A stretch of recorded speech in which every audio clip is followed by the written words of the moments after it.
عندي 27 سنة. في خلال ال7 سنين اللي قضيتهم في فترة العشرينات بقى عندي يقين لكذا حاجة. أولا، كلنا تايهين في العشرينات، وطبيعي إن احنا نبقى تايهين في العشرينات. ثانيا، إن كان في شوية حاجات لو كنت عرفتها في أول العشرينات أو حتى نصها وأدركتها كويس قوي كانت هتفرق معايا كتير، ولكن الحاجات دي ممكن ما اقدرش استوعبها غير لما اجيب اخر العشرينات. النهارده جاي اقول لكم على الحاجات دي. العشرينات روايه كوميدي، تراجيدي، اكشن، ورعب، وانت الكاتب.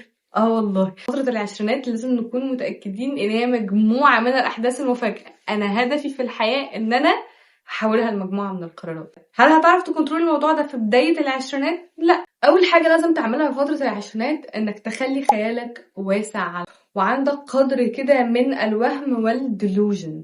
على رأي الجنزي خليك دلولو. هل انا جنزي؟ معرفش، بس انا حاسة ان انا بنتمي للميلينيالز اكتر. انا هروح للجيل القديم اكتر. انا اولد فاشن. الواقعية مطلوبة، مش هضحك عليكم، ولكن القليل من الأحلام والأوهام لن يضر، بالعكس هينفع. والقليل، أنا أقصد القليل يعني القليل مش الكثير. القليل من الأحلام والأوهام هي اللي بتخلينا نكمل ونمسك في حاجات منطقيا، ولا هنكمل ولا هنمسك فيها. بس الحاجات اللي هي مش منطقي ان احنا نكمل ونمسك فيها غالبا بتنفعنا، وممكن تفلح وممكن تنجح وممكن تكبر. 10 حاجات وهمية ممكن تتمسك بيها، واحدة على الأقل منهم هتنجح وهتكبر.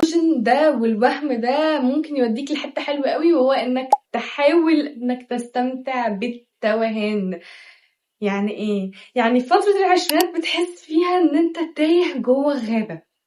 ليه؟ علشان انت سبت شخصيتك بتاعة المراهقة، بتاعت انا عارف كل حاجة مش عايز حد يساعدني، ودخلت في فترة العشرينات وادركت انك ولا عارف اي حاجة، وانت عايز ماما وانا عايزة ماما وكلنا عايزين حد يساعدنا، ولسه رايح تعمل شخصية جديدة اللي هي الشخصية بقى المتشور الواعية، المفروض ان هي عارفة هي عايزة ايه في حياتها. فانت في النص، انت في النص ما بين ده. فانت متخيل ان انت تايه في غابة، في حيوانات مفترسة هتطلع عليك ومش عارف تعمل ايه، بس الحقيقة انت تايه في حديقة عامة عادي جدا، وفي بوابات ولسه مفتوحة ما اتقفلتش، فانت تقدر تروح مفيش اي مشكلة. فالحكاية كلها انك محتاج تستمتع بفترة التوهان دي وتجرب فيها على قد ما تقدر، وتبدأ حاجات وانت مش جاهزها وتدخل في الحاجة دي وتشوف انت الامور تبدأ فيها عاملة ازاي، وتجرب الشخصية دي وتجرب الاهتمام ده وتجرب المبدأ ده وتجرب. فهي دي فترة تجربة، فترة ان انا بحاول استوعب انا مين، بحاول اعرف انا مين، فانا تايه. وات اف استمتعت بالتوهان ده وقدرت اعمل احلى حاجة من الموقف اللي انا فيه. ولاننا كلنا تايهين في العشرينات، فصدقني محدش عارف هو بيعمل ايه. ولا مامتك ولا باباك ولا مديرك ولا دكاترتك في الجامعة ولا اي حد من الناس دي في سنك كان عارف هو بيعمل ايه. وممكن يكون في منهم لسه مش عارفين هو بيعملوا ايه. بس اللي مش عارف هو بيعمل ايه او بيعمل حاجتين: واحد، بيعمل نفسه عارف هو بيعمل ايه فبيبان قدام الناس جامد وعارف هو بيعمل ايه، وبيعرف هو هيعمل ايه وهو بيعمل ايه. هقول لكم، يعني انا دلوقتي بدأت طبخة، انا داخله الطبخه لا افقه شيء، مش عارفه انا بعمل ايه. حتى لما شفت الوصفه اوكي منطقيا الامور هتمشي تمام، بس انا ستيل مش عارفه انا بعمل ايه، وهعرف انا بعمل ايه وانا بعمل الحاجه دي. هل انا عملت نفسي انا بعمل ايه في الاول قبل ما ابدا؟ هل انا عرفت انا هعمل ايه وانا بعمل الحاجه؟ هل بعد ما عملتها مره خلاص عرفت انا بعملها ازاي؟ صح. هل انا اجمد واحده تعملها؟ غالبا لا، لان انا اكيد مش هبقى اجمد من الشيف اللي خدت منها الوصفه اصلا، بس عرفت اعملها في الاخر. فخليك متاكد ان مفيش حد عارف هو بيعمل ايه، فانت كمان طبيعي تبقى مش عارف انت بتعمل ايه، ومفيش حد بيبدا الحاجه وهو عارف هو ازاي بيعملها.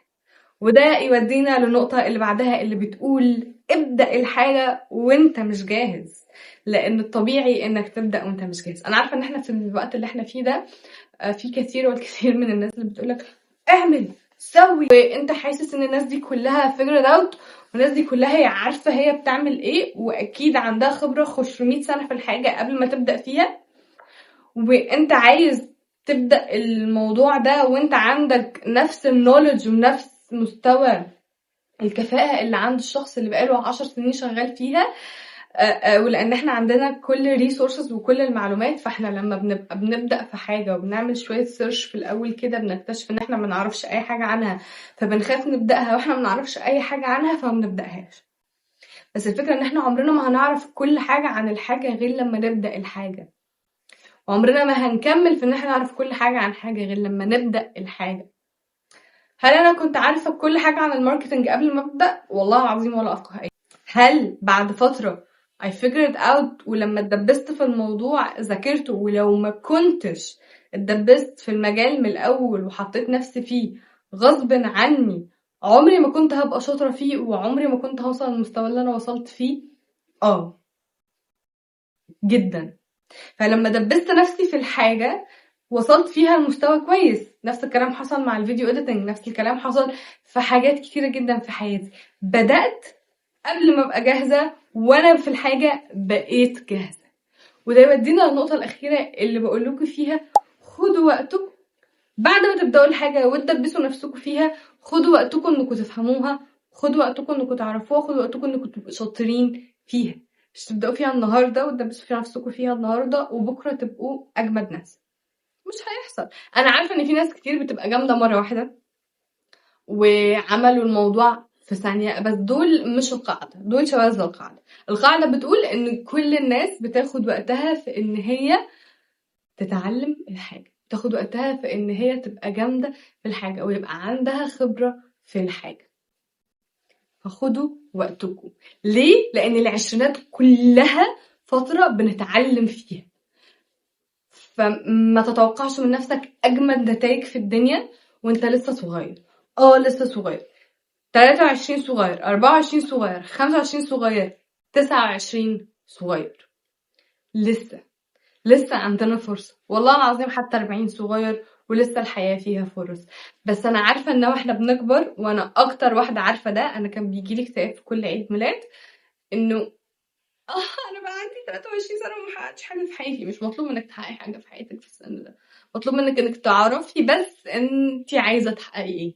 مطلوب منك بس تعرفي الحاجات اللي بتتحقق دي بتتحقق إزاي. مطلوب منك بس تعرفي بداية الطريق منين وتمشي. مش مطلوب منك تحققي كل حاجة في الحياة لسه وانتي في فترة العشرينات. هل دي كل النصايح اللي في الدنيا اللي هتنفعكم في فترة العشرينات؟ أكيد لأ. أكيد عندي حاجات تانية كتير مخبياها للفيديوهات اللي جاية. لو الفيديو عجبكم ممكن تعملوا لايك وسبسكرايب، ولو حاسين انه ممكن يفيد حد من صحابكم اللي في فترة العشرينات ممكن تبعتوه له.